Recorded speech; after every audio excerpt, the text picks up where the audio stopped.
আচ্ছা কোনছে আল্লাহ বড় না মানুষ বড়? ধরো গাদা, তুই কার হাতে কার জোড়া দেশ? কুড়াই আল্লাহ আর কুড়াই মানুষ। যেটা কবার কইছে ওইটা কন। আল্লাহ বড় না মানুষ বড়?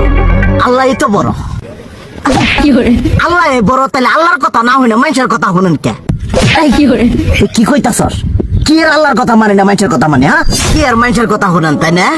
আমনে যে ওই দিনকে ডায়াবেটিসের রোগ নিয়ে যে হাসপাতালে গেলেন, ডাক্তার আপনার কত কিছু খাবার না করলো, সব কিছু না খাই এখন চলতেছেন।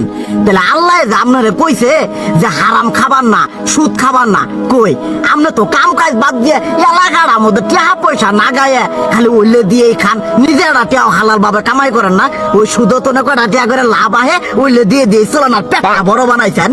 শুনেন একটা কথা কই, হারামের কোনোদিন আরাম নাই।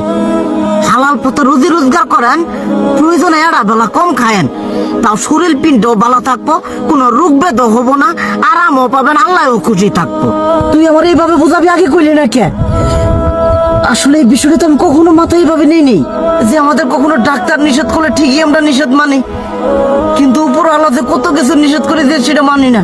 আর এই যে হারাম পথে টিয়া পয়সা কামাই করতেছেন, শরীরের মধ্যে দুনিয়া রোগ বেত হয়েছে, দেখা যাইতেছে যা টিয়া হারাম পথে কামাই করতেছেন তার তো বেশি টিয়া মনে করেন জ্বলেই যাইতেছে গা বেশি। আজকের পর থেকে আমি আর এই হারাম সুদ খামো না, আমি হালাল পথে চলবো, হালাল টাকা পয়সা ইনকাম করবো। এতে করে যদি একবেলা কমও খাইতে হয় তবুও খামো, তবু আমি আর এই হারাম পথে চলবো না। আচ্ছা ঠিক আছে।